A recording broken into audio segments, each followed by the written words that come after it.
Hey guys and girls, welcome back to YYC Designz Custom RC Creations, and y'all are watching the Miss Voodoo project. It is a 2003 F350 crew cab dually 4x4 replica build. Obviously, I am making a crawler out of her. Here I am framing up the doors. I am starting with 1/4 inch steel rod and just using the oxyacetylene torch to put the bends in the rod so that I can use them as a frame for the sheet metal for the front and rear doors.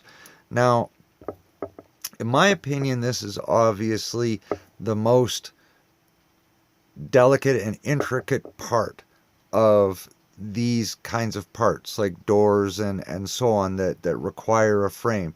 Because if you don't get the frame exactly bang on, the rest of the project is just going to look like crap. The doors aren't going to be square, they're going to be whatever, they're going to be misshapen, they're just going to look really fugly, yeah? So I am very picky on the frames of doors or any other part that I make that requires a frame. Now, the reason I need a frame really in these parts is because Miss Voodoo is going to be fully functional, meaning that her front and rear doors are going to open as well as the hood. But as far as the doors go, they're going to open and they are going to reveal a complete and lifelike or one-to-one interior, including the seats, steering wheel. Miss Voodoo happens to be a manual, so she's going to get the 6-speed gear shift in her. So yeah, everything in the interior is going to be just like it is on the 1-to-1 scale truck in Miss Voodoo, the 1/8 scale replica. The other reason I need a frame on the doors is, of course, because I need a way to attach them to the body with the hinges. So I'm going to need hinges on 4 doors, and this gives me something besides just the 16 gauge sheet metal to attach the hinges to. Gives me a place to mount the locking mechanism I'm going to use. I will also be using this same rod, if not a little bit thicker, for the front door posts, the center post, and the rear post. Of course, on the center post and the rear post, I will also be attaching the locking mechanism on the inside posts as well as the door, and that way the door stays shut while she is in motion and will open and close very nicely and have a realistic locking effect when the door is closed. So here I'm just attaching the frame all as one because of course it's a solid rod. I have to weld it all together, and using the oxyacetylene torch makes it very easy, and I can move on after this to shaping the door and giving it all nice round corners as we go. And you'll see me just cutting and trimming the excess off here in just a second. I use a dual saw here, one blade forward, the other blade back, or anti-clockwise, clockwise as you prefer it. It's a nice saw, helps cut through sheet metal, aluminum, steel, all of that really well, makes a nice clean cut. So since I've had to weld that, it ends up being a square corner. So now I want to do a little bit more solid weld here because I just tacked it, of course. So I will get that weld done nice and solidly. Once it's all welded solid, I'm going to give it some shape and make it nice and round like the other corners and prepare it for adding the sheet metal. Now, the other reason these doors are going to have a frame is because they will have the 1/16 gauge sheet metal exterior. On the interior, they will have the door panel, which is the part that attaches, of course, your window regulators, that's the part that makes your side windows move up and down, and also your door handle, accessories like that. Now, because on Voodoo I am still going to put in actual windows in at least the front doors, I need a place for the faux glass, or in this case I'm going to use Lexan. I need a place for it to go. So when you open the door, I don't want you seeing a chunk of glass and nothing else, so it'll have an interior panel on it, which will, of course, have door handles and that sort of thing. But the frame gives me space so that I can drop the window down and it's hidden from view. It looks realistic, all of that sort of jazz. And I gotta admit, I'm all about the realism. I like getting as absolutely close as I can to being a perfect replica to the real vehicle. So I want a place to hide the glass. I want to be able to attach the door, all of that sort of stuff. I want to put an interior panel on it, ergo the frame. And I figured maybe y'all might be interested in seeing that part, or this part, as it is the natural next stage in the build. So here I'm just going to take a disc sander and round out this edge, make it, give it the same shape as the other corners. Pardon me, getting a little tongue-tied there. And we'll put a nice round corner on it and get it ready to attach the sheet metal.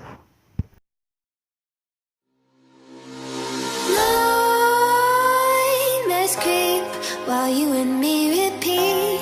This bittersweet heat is suffocating. I'm waiting and always hesitating. Kryptonite desires set my heart afire. Heart on fire. Set my heart afire.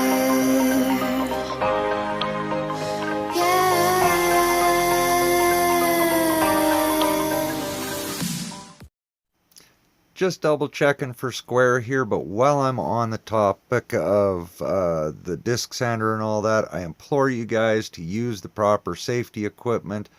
As you can see, we're nice and square here. I do check all four sides, but please use the proper safety equipment when you're using these tools. You know, gloves, face shield. Never feel like you're being over safe. After all, y'all only get one set of eyes, yeah? As you can see, I got the door nice and square. I check all four sides of it. Here I am moving on to adding the 16 gauge sheet metal onto the outside, steel welding it, of course, as you can see. But the thing is I stitch weld this, which means I weld about 1.5 inches, then I move on down the door a little ways. As you can see, I leave a gap, and then I weld another little 1.5 inches, and I just continue to go around the door like that. And thus it saves me one hell of a pile of metal body work to do on the sheet metal after the welding is complete. And it leaves me having to cut out a window at the very end, but that is the best way to do it. If you tried to cut the window out of the sheet metal before you attach it to the door, you just have a disaster on your hands, because of course you'd have burn through, you would have warpage like crazy. So it is much easier to put on the full sheet on a model like this and then cut the window out after all the welding is complete and do your finish work then. It makes a much nicer looking project, leaves it all nice, neat and clean, and you don't warp the hell out of your steel. However, speaking of nice, neat, and tidy jobs, as you can see here, I got the door finished. No, I don't. I made a great big screw up. I had a real snafu here, as I made both rear doors 1 1/8 inches too short for Miss Voodoo. So I had to add an extra 1.8 inches onto the frame.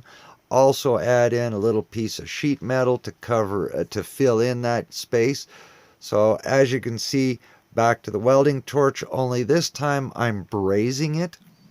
A lot less heat, so I can just run a nice bead of braze rod right across the whole thing and join the two pieces of sheet metal, and I'll have the door to the proper size, because I'll tell you, I was really kicking myself in the ass.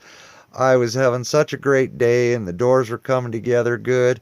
I had had them done in about an hour a piece, which is fantastic time. I didn't have hardly any warpage in the metal at all, and pardon the pun, but I really thought I was on fire. My beads were nice and tiny. Having a great day doing these. It was a beautiful day out since finally spring has sprung in Alberta. It was 23 degrees outside. Just gorgeous. Having a beautiful day. Get the doors all done. They're 1.125 too short. All of a sudden I've got two super tall front doors and two really short ass rear doors. So, hey, but I'm only human. We all make mistakes, yeah? So, here I am just fixing that little goof and adding 1.125 to the door with some brazing rod, and we'll get her all done up.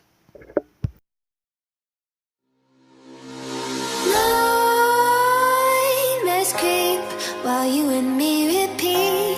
This bittersweet heat is suffocating. I'm waiting and always hesitating. Kryptonite desires set my heart afire. Heart on fire. Set my heart afire.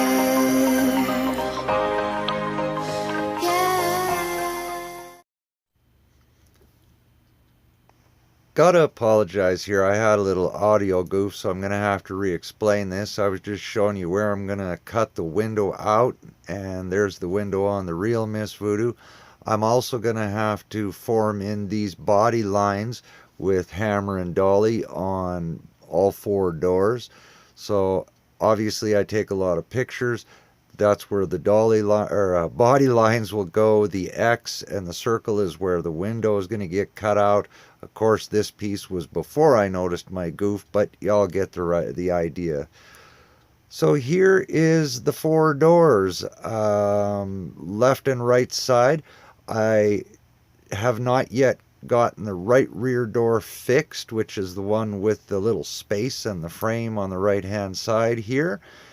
And I'll get that taken care of, and then we can move along. But other than that, Miss Voodoo's four doors are almost ready to go.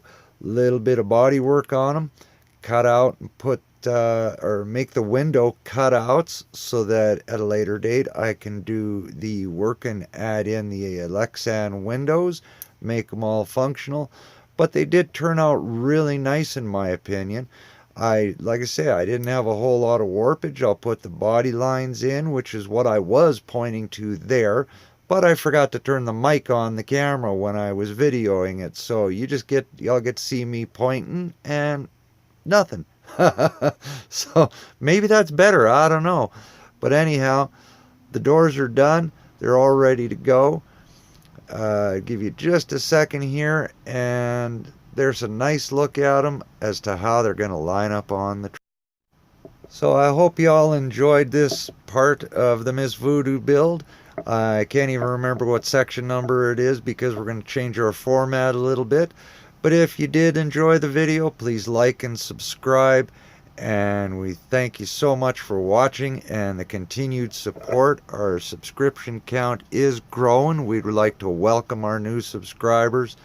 And thank you also for your support. And wherever you are in the world, take care. This is Twist with YYC Designz Custom RC Creations, and you're watching Miss Voodoo Project. Thank you. Bye-bye.